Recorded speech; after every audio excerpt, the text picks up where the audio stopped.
On this Tuesday night, the big cleanup is getting underway after a major winter storm made it treacherous to get around. I'm over it. Bring on the spring, I say. Had enough. Too much, too heavy. I want summer. Schools shut down, passengers stranded at the airport, and icy conditions causing delays on the ride home. Plus, apparently people said they saw him this morning just in the lobby. He lives here. He's a normal guy. One man is dead after a shooting in the East End. Police still on the hunt for a suspect. And police say they now know the name of the woman who chucked this chair from a downtown condo. They're waiting for her to turn herself in. Good evening, I'm Mike Wise. The snow started during the morning commute, leading to travel delays and school closures across the GTA. In fact, for just the third time in 20 years, the TDSB declared a snow day. But then, of course, came the ice. Take a look at this massive streetcar backup on Queen Street East at Belfair in the Beaches. You can see the ice is built up on the wires enough so they can't even seem to move. Now, the TTC also having problems with Line 3 tonight due to the weather conditions as well. So a tricky ride home for many this evening. We want to go now to our Hawaii Fidels, who joins us live on King Street. Hawaii looks like mostly rain out there tonight, but it was a slippery journey home for many people. That's right. Well, Mike, this morning it was snow, and then the roads were slushy, and now it's a bit of a mix between rain and snow. It's safe to say the storm was not as bad as we expected, but it was miserable out there earlier with snow and freezing rain sort of mixing all together. Now, I did get a chance to go out and speak with some drivers, and they said that the roads were not as bad as they anticipated, and that may be because many drivers heeded to the warnings and stayed off the roads. This is how the evening commute started for many Torontonians today. Snow from this morning coupled with freezing rain this afternoon made for conditions that had some drivers on edge. The icy rain, that's what the issue is, right? Snow is not that bad, but the freezing rain is the problem. But police are warning drivers to stay safe. The OPP says there have been at least 150 crashes on GTA highways today. This woman knows firsthand how dangerous the roads got this afternoon. I was in an Uber and we had a little bit of a crash, so I guess the roads are still pretty bad. City officials say they were anticipating about 20 to 25 centimeters of snow going into today, but in the end we only ended up with about 10 to 12 centimeters. Now they say the main concern is the transition from snow to rain. Concerns about ice building up had customers rushing to buy salt. This Canadian Tire location completely sold out. The city is alternating between plowing and salting roads to deal with the mixed conditions. Drive to the conditions of the roadway, be mindful of our staff that are out there. We are there to help, and we'll eventually get these roads in good condition. Meanwhile, others are taking the weather in stride. He loves it. He loves hopping through the snow. And if I'm wearing my boots and I'm just in the park, it's fine. A little bit of wonderful winter, it was everything. So, I mean, I like the cold, I like the winter, so it doesn't really bother me. And you'll want to give yourself some extra time tomorrow morning, both to allow some time to scrape ice and snow off of your car, and in case of any delays during your morning commute, plows and salt trucks hope to have major routes cleared by the morning. Okay, Hawaii, thank you. Live on King Street, we can see just how slushy those roads are.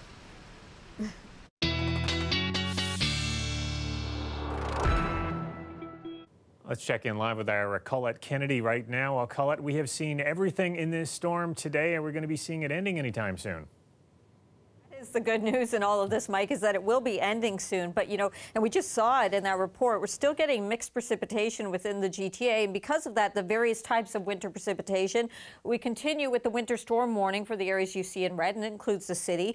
Wind warning, especially for tomorrow, and this is going down around the Niagara Peninsula area, where some of these winds could exceed 90 kilometers an hour. And then what's been added in is because of what comes behind the storm. Because of the winds, although there's another 5 to 10 centimeters possible just of snow on its own. Because of the winds tomorrow in some of these areas, we could get some snow squalls setting up, and then that adding an additional 10 centimeters and certainly reducing visibility because of the blowing snow.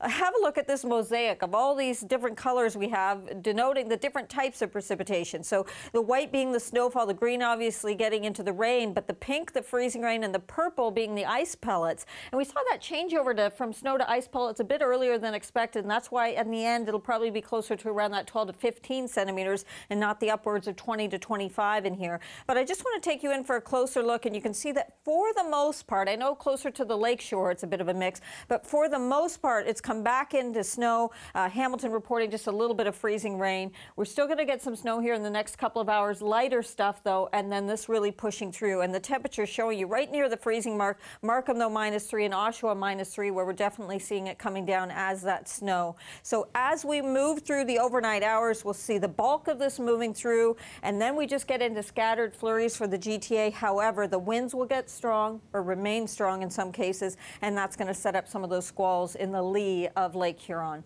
We'll have more on the forecast and what you can expect after this storm moves through coming up, Mike. Okay, thanks a lot, Colette. You're welcome. I certainly have some plowing waiting for me when I get home, or some shoveling rather. But as Hawaii has said, the city of Toronto has its fleet of plows and salt trucks out in force right now. It's expected to start focusing on local routes right about this hour. Now you can follow the progress of those plows in real time with the city's Plow TO map. You can find it on the City of Toronto website. Meanwhile, at Pearson Airport tonight, a long list of cancellations. At this hour, 327 flights canceled. That's almost 47% of all scheduled departures. Now, if you are heading out tomorrow, you'll want to check ahead. At last look, there's already 98 canceled flights tomorrow, and there's sure to be a backlog of people trying to leave. And slippery conditions possibly leading to this GO bus accident just before 6 o'clock tonight. A bus load of passengers got a scare when their double-decker slid off Highway 407 and landed in a farmer's field. The bus was traveling westbound near Dairy Road when the driver lost control. Fortunately, no one was hurt, but there's some damage to the windshield, as you can see there. Passengers had to wait just under an hour as they were transferred to a new bus. In case you're wondering, the bus will actually remain in that field tonight because of the weather conditions. Metrolinx hopes to remove it tomorrow. To some of the other day's news now. Police say they now know the name of the woman caught on video hurling a chair from a balcony of a downtown condo. Investigators say tips from the public helped them figure out the woman's identity. Now police are waiting for her to turn herself in. Chris Glover has that story. After throwing chairs that threw the city into a tailspin. Prison. She gonna kill somebody. Police now say they know who the woman is who hurled 2 chairs off a high-rise condo near the Gardner Expressway. We don't go into the strategies that we used to track her down. I will tell you this. We received a lot of tips. A similar chair toss off a Toronto balcony was reported in December, but didn't pick up nearly the same public outcry. The online witch hunt for this culprit led a lot of people to one now deleted social media account. Can you guys confirm that? I won't be confirming who the person is until she speaks to investigators. Police won't say how long they'll give her. We want to be flexible. There's nothing emergent in this. Somebody threw something out of the stands. In 2016, a man tossed a beer can during a Jays game. It happened on a Tuesday, and police gave the suspect until Thursday night to turn himself in. As for this incident, police are also investigating if she was an Airbnb guest. Was it Airbnb that contacted police or police that contacted Airbnb? We contacted police. After what? Based on what you just conveyed, right? There's a lot of conversation. We want to be helpful if there's a chance this may have happened through an Airbnb listing, but we don't have anything to confirm. We showed the video to the condo board at 111 Bathurst, another downtown condo. Well, that's crazy. The board says their building has experienced issues from short-term rentals. Last year, this fire destroyed a suite on the 8th floor at 111 Bathurst. It was sparked by a carelessly tossed lit cigarette, but police never found the culprit. The board doesn't know if it was a short-term renter, but they're suspicious. There's really no control over these guests, and because they're hosted by people that we don't really have any kind of record or knowledge of. Police tell us they're also aware of a second video that shows a different perspective and shows multiple people on the balcony. Now, when we asked if other people could be charged in relation to all of this, police would only say that at this point, they're only focused on the woman who threw the chairs. Chris Glover, CBC News, Toronto. In some developing news from Ryerson University, the mess involving the school's student union has been resolved, at least for now. Yesterday, the student union board elected a new interim president and impeached former President Ram Ganesh. Ganesh was attached to a huge overspending on the union's account for things like booze, restaurants, and Airbnbs in the amount of $250,000. McLean DeWeaver is the new interim student union president. He was elected by secret ballot last night, and he says a formal audit into the expenses will begin very shortly. And a man has been killed in a shooting in Scarborough this afternoon. It happened at an apartment building near Kingston Road in Lawrence. When ambulances arrived, the man was showing no vital signs. He was rushed to hospital but couldn't be revived. Natalie Nanowski has more from the scene. Witnesses tell us that the shooting happened inside the hallway, actually.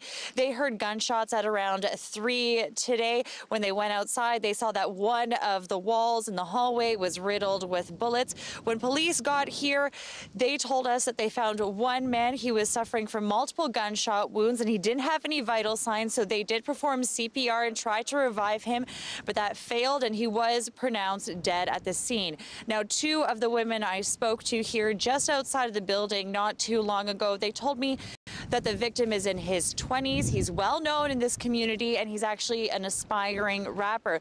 They say that he did not live in this building, but his brothers did, and he was here visiting them. Apparently, the body's still in there. It's the body's in the hallway. So apparently, the guy, his name is Streets. That's what they're saying. He was an upcoming rapper. He has brothers who live here. And his vehicle should still be in the parking lot here, but apparently people said they saw him this morning just in the lobby. He lives here. He's a normal guy. So witnesses say that they heard a loud bang when this all happened, that they ran outside. One of the women told us that the security inside barricaded themselves inside one of the rooms because both people who live here and people who work inside this building don't feel safe. I'm fearful of going back into my apartment because this is ridiculous. It's ridiculous. They need to have security patrolling the floors, and they need more lights and stuff in the hallways. If they don't want to put camera, they need to put more lights. Witnesses say that they saw a man fleeing. He was fleeing on foot. He was wearing a black toque. He had a black jacket on with a backpack. He also had black pants with a white stripe. So police right now are questioning witnesses. They're also trying to gather any security footage from the outside of this building or for any adjoining properties. And it looks like it's going to be a late one as they're going to be scouring this area, and it's all covered in snow. Natalie Nanowski, CBC News, Toronto. To Mississauga now, where Peel police are investigating their first homicide of the year. Officers were called to a home in the Burnham Thorpe and Highway 403 area this morning. That's where they found a 74-year-old woman. She was pronounced dead at the scene. Now, police have taken a man into custody but haven't laid charges yet. The homicide unit has taken over the case, and they say there are no other suspects. Now, police would not say what relationship existed between the man and the woman. We are continuing to track today's big snowstorm. You're looking at time-lapse video of the drive from Ottawa into Toronto heading into the storm. Ottawa taking the brunt of that storm tonight, actually. We'll let you know how much more we're going to have to deal with here in Toronto. Still ahead.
Welcome back. We are getting a better sense tonight of what the province's potential takeover of Toronto's subway system could look like. City Hall and Queen's Park agreeing to some ground rules to examine the possibilities.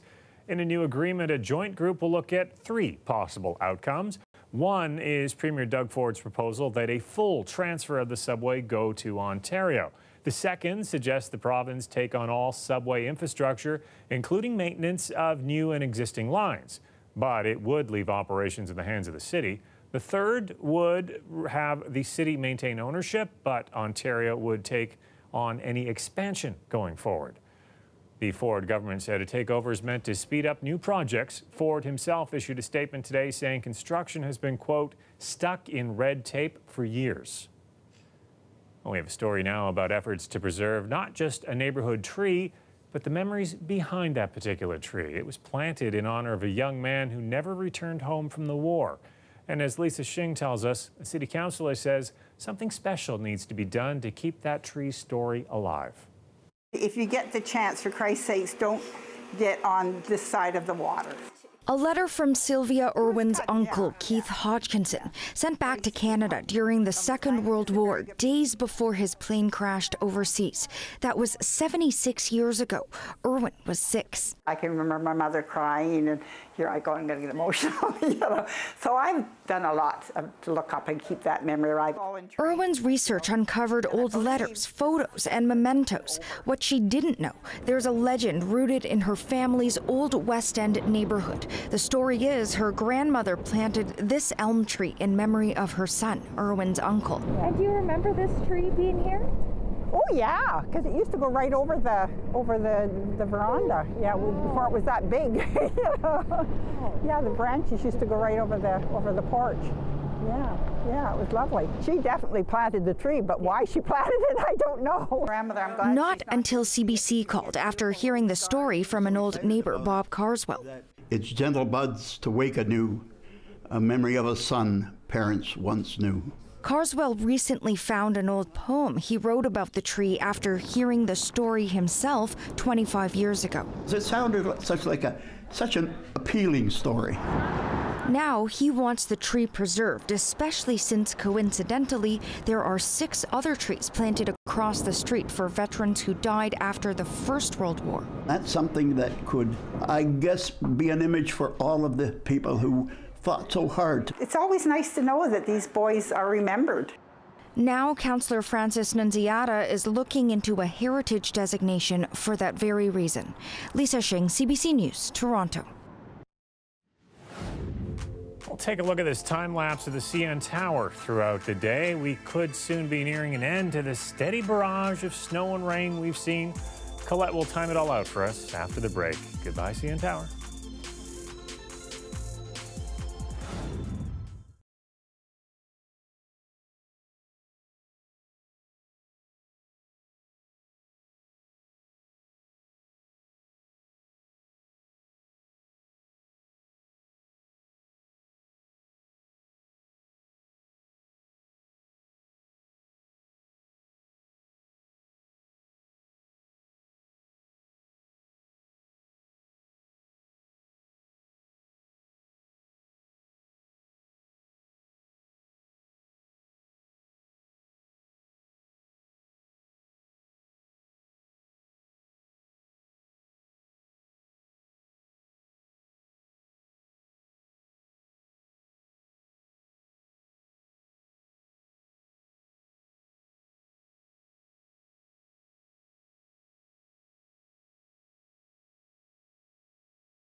The weather update is brought to you by Train Extreme Conditions Testing.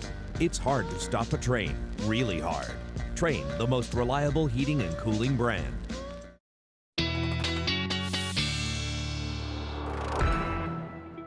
Let's check back in with meteorologist Colette Kennedy right now in our weather center. So Colette, we've had a bit of everything this evening. I think at one point your weather map looked like it was tie-dyed. But we're almost through it with it all, aren't we? Yes, that's right. And it did look like that with that color mosaic because of the ice pellets and freezing rain and snowfall. But we are getting near the end of the storm system, and as it continues to track eastward, you can kind of see the reason why we might get different types of precipitation when you look at the temperatures here. Some of them, and these temperatures have actually come up a few degrees from where they were earlier, but Markham at -3, so below freezing. Oshawa, a good deal below freezing. And then closer to the freezing mark, we have all the way around from St. Catharines back towards Kitchener, a little bit above. And so that's where we've seen the change over to rain. And then on the back side of this, most of it has turned back into snowfall for the city and for the GTA, or it's clearing out altogether. Still had a little bit of light freezing rain recently through Hamilton, and you can see some of that snow coming back through on the southern edge of the Golden Horseshoe here. Now, it doesn't mean it's the end altogether, but it's the end really of most of the accumulating snow for the GTA. So a few centimeters yet to come through, and then what we'll see will be more like the scattered flurries, and we'll get that kind of action into the later overnight hours and through the day on Wednesday. The exception being what I was talking about earlier in the day, and that's going to be off Lake Huron, because we are going to be seeing those winds driving across those waters, and that means some snow squalls. So into tomorrow, that's why snow squall warnings in place for certain areas like Huron, Perth, and Grey Bruce, and even through Waterloo and Wellington. But as we play this out through the overnight, you can see how it just breaks right up there around the GTA. Some of these flurries may make their way in. Otherwise, it's mostly that we'll see the cloud cover. And then as we go into Thursday, you know, we start the day off quietly. But late in the day Thursday, as we're heading over towards Friday, we may see a bit of light mixed precipitation coming through. Probably wet flurries for the most part is what we'll be picking up with this particular system as it moves through the city. And by the way, nothing like the one that we've just been experiencing. I want to show you the forecast wind gusts, because winds are really a concern with this too. We also have that wind warning around the Niagara region, because some of the winds 90 could be even close to 100 kilometers an hour. Well, if you look at the gusts we'll be experiencing as we take you through to tomorrow morning, some of these approaching 90 at least for St. Catharines, over 75 there in Hamilton, and even Toronto at 70 coming in from the south and eventually turning to the southwest. And even tomorrow afternoon they'll start to back off a little bit, but it's still going to be a breezy day. So some of the snow that's fallen, the point I want to make is just that it'll be blowing around, or the scattered flurries coming down will be blowing around, so visibility could still be reduced a little bit there. Tapering off then to scattered flurries, those temperatures not changing that much between overnight and to what we'll see tomorrow when they drop to those lows overnight tonight, and the winds coming back a little bit into the afternoon hours. And then we look ahead, and then we see that next system moving through. So Wednesday -3, still breezy. Late Thursday, the chance for some wet flurries moving through. Mild on Friday. This is mild for this time of year. And then colder air moves in for the weekend, and we're going to see temperatures falling down below seasonal from the weekend and into next week, Mike. Bit of a roller coaster. Okay, thanks a lot, Colette. Yeah, you're welcome.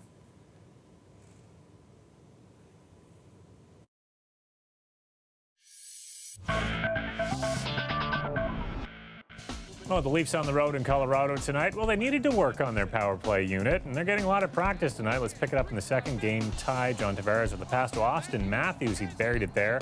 That's his 99th NHL goal. Now, minutes later, another power play. It's Tavares again. This time he finds Nazem Kadri, whose one-timer finds the back of the net. Leafs still aren't done. Power play continues 22 seconds later. It's Kasperi Kapanen finds a loose puck, buries it in. That is 3 back-to-back power play goals to give the Leafs a 4-1 lead right now. In the third, the score is 5-2. We'll be right back.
Well, the warmer West Coast is usually the envy of the country at this time of year, but not today. You see that? Every time they go by, they just push it all back in. It's nice to see a little winter. Yeah, I don't mind it. We've had a long winter. It came cold in November, and it hasn't really let up. This is round one. We're trying to get out here before the ice starts, and then it's going to stick to the ground, so, you know, we have our whole street out here, as you can see. It's too bad. It's really hard to go for a job, so it's so bad. The weather, you know, it's normal. We have been here for a long time, so it's kind of fun. We're going to enjoy shoveling today. I did not go to work today, so if you don't have to go to work, you know, just stay home and relax. You can watch TV, you can enjoy the heat of the home, and that's it. We're used to that by now, but I'm sure catching many people there by surprise despite their good nature in that. That's our newscast for tonight. Hopefully things will be back to normal for us here in the GTA, or at least reasonably close to it. If not, if there are any cancellations or delays, we have you covered both on CBC Radio 1, your local morning show, and on our website, cbc.ca/Toronto. I'll see you back here tomorrow night. I think I've got some shoveling waiting for me at home. Good night.